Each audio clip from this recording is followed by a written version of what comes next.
સાંભળો સાંભળો સાંભળો મિત્રો, 150 કરોડ રોકડા, 129 કિલો સોનું અને 75 લાખના હીરા. આ કોઈ મારા તમારા દેશના ઉદ્યોગપતિની સંપત્તિ નથી.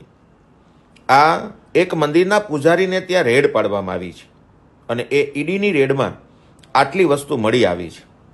વિચારો મિત્રો, આજ મારો ને તમારો દેશ આધ્યાત્મિકતાથી હટીને ધાર્મિકતા તરફ જાય છે. માત્ર ટીલા ટપકા કરવા, કથાઓ કરવી, લાખો લોકોને ભેગા કરી માનવ શ્રમ બગાડવો. મિત્રો, ક્યાં સુધી આ ચાલશે? વિચાર કરો, મારા ને તમારા દેશમાં શિક્ષણ આટલું બધું મોંઘું થતું જાય છે. જે બિલ્ડિંગ પાયાથી લઈ અને ઉપરના માળ સુધી માત્ર દાનના પૈસાથી જ ઊભી થાય છે, એ બિલ્ડિંગની અંદર પણ વર્ષના 1,80,000 રૂપિયા બાળકને ભણવાની ફી લેવાય છે. મિત્રો, જાગો તો સારું છે, ન જાગો તો અમારા જેવા અનેક લોકો કદાચ બરડા પાડી પાડીને પણ જો કહેવામાં આવશે તો પણ મારા ને તમારા દેશમાં આવા લોકોથી બચી નહીં શકાય. મિત્રો, હું મંદિરનો વિરોધી નથી, 100% મંદિરે જાઓ, પણ મંદિરે જાવું શા માટે એ પહેલાં સમજી લો. આજ જે લોકો વ્યાસપીઠ ઉપર બેસીને ત્યાગની વાતો શીખવે છે, એ લોકો વ્યાસપીઠ ઉપર બેસીને એક કથામાં કરોડો રૂપિયા એકઠા કરે છે અને એ કરોડો રૂપિયા એકઠા કર્યા પછી ભીતડા ચણી અને અંદર એક મૂર્તિ બેસાડીને એમાં પાછો કરોડોનો વેપાર કરે છે. મિત્રો, મારો ને તમારો દેશ 100% ધાર્મિક દેશ છે, આધ્યાત્મિક દેશ નથી.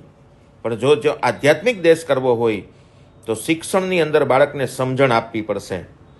આજ એજ્યુકેટેડ પર્સન અંધશ્રદ્ધામાં ભરાઈને 3 વર્ષ સુધી દાણા જોવાના વેઇટિંગ હોય, એની અંદર જો માણસ જતો હોય તો મિત્રો, આ શિક્ષણ ક્યાં કામ આવે છે? માત્ર પેટનો રોટલો પૂરવા પૂરતું જ જો શિક્ષણ ઉપયોગમાં આવતું હોય તો મિત્રો, શિક્ષણને ધિકાર છે. અને એટલા માટે હજારો વખત હું કહું છું કે તમારા બાળકને મનથી મજબૂત બનાવો, તમારા બાળકને આધ્યાત્મિક બનાવો, ધાર્મિક નહીં. એને સત્ય જ્ઞાન આપો. મારા ને તમારા ઋષિમુનિઓ અનેક એવું જ્ઞાન આપી ગયા છે, જે જ્ઞાન પીરસવું એ મારા ને તમારા સંતોની એક ફરજ હતી, જવાબદારી હતી. એને બદલે આજ એક મેળાવડામાં અબજો કરોડો રૂપિયા ભેગા કરી અને પોતે સુખ શાંતિને સમાધાનમાં, જે સંત સાદો હોવો જોઈએ, સીધો હોવો જોઈએ, સરળ હોવો જોઈએ, એને બદલે ફેસિલિટીમાં ફરતો મારા ને તમારા દેશનો સાધુ થઈ ગયો છે. મિત્રો, ચાલો આમાંથી બહાર નીકળી અને મારા ને તમારા બાળકને માત્ર શિક્ષણ નહીં પણ ભારતીય સંસ્કૃતિનું સાચું નોલેજ આપી અને એને મંદિરમાં ક્યાંય ખોટી રીતે 1 રૂપિયો ન દે આવો બનાવીએ. ખોટો પૈસો 1 રૂપિયો પણ ક્યાંય મિત્રો દેવો નહીં. પોતાના બાળક માટે, પોતાના જીવનના ઉત્થાન માટે વાપરવો.